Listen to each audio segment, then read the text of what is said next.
നമസ്കാരം. Ultimate life vision എന്ന ഈ ചാനലിലേക്ക് സ്വാഗതം. ലോകമെമ്പാടും ഏറ്റവും ആവേശം നിറയ്ക്കുന്ന കായിക ഇനം അത്ലറ്റിക്സിലെ സ്പ്രിന്റ് ഇനങ്ങൾ, അതായത് ഷോർട്ട് ഡിസ്റ്റൻസ് ഹൈ സ്പീഡ് മത്സര ഇനങ്ങൾ. 36 വർഷമായി തകർക്കപ്പെടാത്ത വേൾഡ് റെക്കോർഡുമായി ശരിയായ സ്പ്രിന്റ് റാണി ഫ്ലോറൻസ് ഗ്രിഫിത്ത് ജോയ്നർ. ലോകമെമ്പാടും അവരെ സ്നേഹപൂർവ്വം ഫ്ലോജോ എന്ന് വിളിച്ചു. 1959 ഡിസംബർ 21 US കാലിഫോർണിയയിൽ ജനനം. പിതാവ് റോബർട്ട് ഒരു ഇലക്ട്രീഷ്യനായിരുന്നു, മാതാവ് ഫ്ലോറൻസ്. അവരുടെ 11 മക്കളിൽ 7ാമത്തെ കുട്ടിയായിരുന്നു ഫ്ലോജോ. സ്കൂളിൽ പഠിക്കുന്ന കാലത്ത് തന്നെ ഓട്ട മത്സരങ്ങളിൽ മികവ് പുലർത്തിയിരുന്ന ഫ്ലോജോ വീക്കെൻഡ്സിൽ പ്രശസ്ത ബോക്സിംഗ് താരം ഷുഗർ റേ റോബിൻസൺ നടത്തിയിരുന്ന അക്കാഡമിയിൽ പ്രാക്ടീസ് ചെയ്തിരുന്നു. ഈ ഷുഗർ റേ റോബിൻസനെ കുറിച്ച് നമ്മൾ അർണോൾഡിന്റെ ജീവിതത്തിൽ പറയുന്നുണ്ട്. കുട്ടികളുടെ സംരക്ഷണത്തിന് വേണ്ടി അർണോൾഡിനോടൊപ്പം നിന്ന് പ്രവർത്തിച്ചിരുന്ന ഒരു വ്യക്തിയായിരുന്നു. 1973 74 അമേരിക്കയിൽ നടന്ന ജെസ്സി ഓഫൻസ് യൂത്ത് ഗെയിംസിൽ 1ാം സ്ഥാനം നേടിക്കൊണ്ട് തന്റെ കഴിവ് ഫ്ലോജോ തെളിയിച്ചു. പഠനത്തിന് ശേഷം 1978 അവർ കാലിഫോർണിയ യൂണിവേഴ്സിറ്റിയിൽ ഡിഗ്രി പഠനത്തിന് ജോയിൻ ചെയ്തു. അന്ന് അവിടെ യൂണിവേഴ്സിറ്റി കോച്ചായിരുന്ന ബോബ് കേഴ്സിയുടെ കീഴിൽ നല്ല രീതിയിൽ പ്രാക്ടീസ് ചെയ്തു. ആ കാലയളവിൽ അവർ അത്ലറ്റിക്സ് യൂണിവേഴ്സിറ്റി ചാമ്പ്യനും US ചാമ്പ്യനുമായിരുന്നു. 1980 ഒളിമ്പിക്സ് ക്വാളിഫയിങ് മത്സരങ്ങളിൽ അവർ 1ാമത് വിജയിച്ചു. പക്ഷേ അമേരിക്ക മോസ്കോയിൽ വെച്ച് നടന്ന ഒളിമ്പിക്സ് അന്നത്തെ US കോൾഡ് വാറിന്റെ ആഫ്റ്റർ എഫക്റ്റായിട്ട് ബോയ്ക്കോട്ട് ചെയ്തു. അതോടെ അവർക്ക് ഒളിമ്പിക്സിൽ ആ വർഷം പങ്കെടുക്കാൻ കഴിഞ്ഞില്ല. അതിനുശേഷം അവർ കോളേജ് പഠനം ഉപേക്ഷിച്ചു. ഒരു ബാങ്കിൽ കാഷ്യറായി ജോയിൻ ചെയ്തു. കാരണം കുടുംബത്തിന്റെ സാമ്പത്തിക സ്ഥിതി അല്പം പരിതാപകരമായിരുന്നു. 1983 ബോബ് കേഴ്സി കാലിഫോർണിയ യൂണിവേഴ്സിറ്റിയിൽ നിന്ന് ലോസ് ആഞ്ചലസ് യൂണിവേഴ്സിറ്റിയിലേക്ക് മാറി. അവിടെ അർണോൾഡ് അവസാനം ഡിഗ്രി പാർട്ട് ടൈമായിട്ട് പാസ്സായ യൂണിവേഴ്സിറ്റി. അദ്ദേഹം സാമ്പത്തിക സഹായം ചെയ്തുകൊണ്ട് ഫ്ലോജോയെ ആ യൂണിവേഴ്സിറ്റിയിൽ ജോയിപ്പിച്ചു. അദ്ദേഹത്തിൻ്റെ കീഴിൽ വീണ്ടും പ്രാക്ടീസ് തുടങ്ങി. 1984 വീണ്ടും ഒളിമ്പിക്സിന് ക്വാളിഫൈഡായി.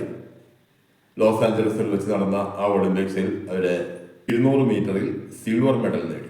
ആ ഒളിമ്പിക്സിൽ വെച്ച് തന്നെ പരിചയപ്പെട്ട ആൽഫ്രഡ് ജോയ്നർ, അത് നമ്മുടെ ഈ കോച്ച് ബോബ് കേഴ്സിയുടെ ഭാര്യയുടെ സഹോദരനാണ്. അവര് ജാക്കി ജോയ്നർ എന്ന ആ ബോബ് കേഴ്സിയുടെ ഭാര്യയും ഹെപ്റ്റാത്തണൽ താരമായിരുന്നു. ഏതായാലും ആൽഫ്രഡ് ജോയ്നറുമായിട്ടുള്ള പരിചയം അവരുടെ വിവാഹത്തിൽ കലാശിച്ചു. 1987 ഫ്ലോജോയും ആൽഫ്രഡ് ജോയ്നറും വിവാഹം കഴിച്ചു. അവരാണ് പേര് ഫ്ലോറൻസ് ഗ്രിഫിത്ത് ജോയ്നർ എന്നാവുന്നത്. 1985 ഗ്രാൻഡ് പ്രിക്സ് ഫൈനലിൽ അവർ 100 മീറ്റർ 11 സെക്കൻഡ് കൊണ്ട് ഓടി ഗോൾഡ് മെഡൽ നേടി. പിന്നീട് അങ്ങോട്ട് അവരുടെ കോച്ചായിട്ട് ഹസ്ബൻഡ് ആൽഫ്രഡ് തന്നെയായിരുന്നു. അദ്ദേഹം അവരുടെ പ്രാക്ടീസിന്റെ രീതി ഒന്ന് മാറ്റി. സാധാരണ ഓട്ട മത്സരങ്ങൾ കൂടാതെ കുറച്ച് വെയിറ്റ് ട്രെയിനിങ് കൂടി പ്രാക്ടീസിൽ ഉൾപ്പെടുത്തി. അതോടെ അവരുടെ പെർഫോമൻസ് വല്ലാതെ അങ്ങ് കൂടി. 1988 ഒളിമ്പിക്സ് ക്വാളിഫയിങ് മത്സരങ്ങളിൽ 100 മീറ്റർ 10.48 സെക്കൻഡ് കൊണ്ട് ഓടിയെത്തി അവര് ഒരു വേൾഡ് റെക്കോർഡ് സ്ഥാപിച്ചു. ഇത്രയും കാലമായിട്ടും ആ വേൾഡ് റെക്കോർഡ് ആരും തകർത്തിട്ടില്ല. പക്ഷെ ഒരുപാട് വിവാദങ്ങളൊക്കെ അതിന്റെ പുറകെ പൊട്ടിപ്പുറപ്പെട്ടു. കാറ്റിന്റെ ആനുകൂല്യം കൊണ്ടാണ് അവർ അങ്ങനെ ഉണ്ടായത് എന്ന്. അത് വർഷങ്ങളോളം ആ വിവാദം നീണ്ടുവന്നു. കേട്ടതൊന്നും അവർക്ക് മാത്രമായിട്ട് അവിടെ കാറ്റടിച്ചത്. കാറ്റടിച്ചിട്ടുണ്ടെങ്കിൽ അവരുടെ കൂടെ മത്സരിച്ചവർക്കും ആ ആനുകൂല്യം കിട്ടി കാണുമല്ലോ. ഏതായാലും 1997 ഒരുപാട് കാലാവസ്ഥാ പഠനങ്ങൾക്ക് ശേഷം അതിന്റെ റിസൾട്ട് വന്നു. അങ്ങനെ ഒരു കാറ്റ് അവിടെ അടിച്ചിട്ടില്ല. സാധാരണ രീതിയിലുള്ള കാറ്റല്ലാതെ അമിതമായ വേഗതയിലുള്ള ഒരു കാറ്റ് അവിടെ ഓടുന്നവർക്ക് അനുകൂലമായിട്ടുണ്ടായിരുന്നില്ല എന്ന് തീരുമാനമായി. 1988 ഒളിമ്പിക്സിൽ അവര് ഏകദേശം അതിനടുത്തുള്ള ഒരു സമയം കൊണ്ട് തന്നെ 100 മീറ്റർ കംപ്ലീറ്റ് ചെയ്തു. 10.54 സെക്കൻഡ്. അതുകൂടാതെ 200 മീറ്റർ 21.34 സെക്കൻഡ് കൊണ്ട് കംപ്ലീറ്റ് ചെയ്ത് മറ്റൊരു വേൾഡ് റെക്കോർഡ് കൂടി അവർ സ്ഥാപിച്ചു. ഈ 2 റെക്കോർഡ്സും ഇത്രയും കാലമായിട്ട് 38 വർഷത്തോളം ആവാറായി ആരും തകർത്തിട്ടില്ല. അന്ന് അവരുടെ പെർഫോമൻസിൽ സ്റ്റെറോയിഡ്സ് യൂസ് ചെയ്തിട്ടായിരിക്കും എന്ന് പലരും സംശയം പറഞ്ഞു. ഏറ്റവും സ്ട്രോങ് ആയി സംസാരിച്ച വ്യക്തി വളരെ ഡീസൻ്റായ മനുഷ്യനായിരുന്നു.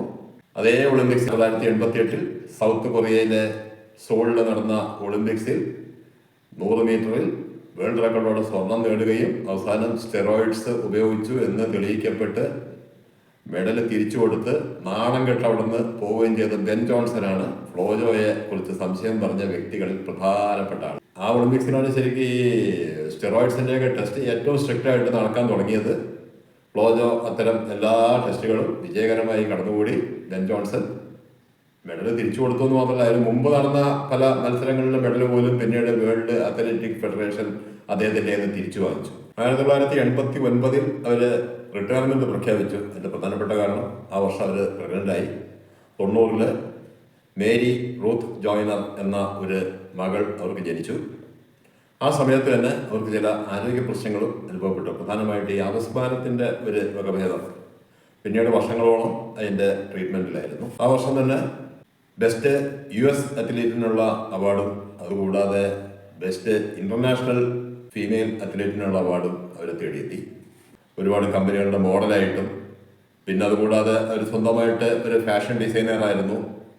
അത് അവരുടെ വേഷത്തിലും പലപ്പോഴും അവർ മത്സരങ്ങളിൽ പങ്കെടുക്കപ്പെടുന്ന വേഷങ്ങളിൽ പോലും ഫാഷൻ അവർ വളരെയധികം ശ്രദ്ധിച്ചിരുന്നു. അതുപോലെ നഖങ്ങളൊക്കെ നീട്ടി വളർത്തി ക്യൂടെക്സൊക്കെ ഇട്ട് നല്ല ഫാഷൻ, അതേപോലെ സൗന്ദര്യബോധം ഇതെല്ലാം ഉള്ള ഒരു സ്ത്രീ തന്നെയായിരുന്നു ഫ്ലോജോ. അതുകൊണ്ട് തന്നെ അത്ലറ്റിക്സിൽ അവരുടെ ഈ ഫോട്ടോയൊക്കെ എടുത്ത് പത്രങ്ങളുടെ ഫ്രണ്ട് പേജിലിടാൻ എല്ലാ പത്രങ്ങളും ഉത്സാഹിച്ചു. സിസ്റ്ററിൻലോ ജാക്കി ജോയ്നർ പലപ്പോഴും പറയുമായിരുന്നു, ഫ്ലോജോയാണ് ശരിക്ക് ഞങ്ങളെപ്പോലുള്ളവരെ സ്പോർട്സ് പേജിൽ നിന്ന് ഫ്രണ്ട് പേജിലേക്ക് മാറ്റിച്ചത് എന്ന്. 1989 മുതൽ ഒരുപാട് ഇന്റർനാഷണൽ കളിൽ അവർ ഒപ്പുവെച്ചു. കൂടാതെ പല ഫാഷൻ ഷോകളിൽ പങ്കെടുത്തു. ഫാഷൻ ഡിസൈനറായിരുന്നു.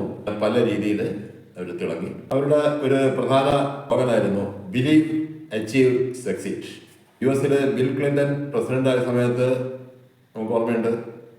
അതുപോലെ ജോർജ് ബുഷ് പ്രസിഡന്റ് ഫിറ്റ്നസ് കൗൺസിലിന്റെ ചെയർമാനായിട്ട് നിയമിച്ചിരുന്ന അർണോൾഡിനെ ഒഴിയാൻ അദ്ദേഹം ആവശ്യപ്പെട്ടു. പകരം നിയമിതയായത് ഫ്ലോജോ ആയിരുന്നു.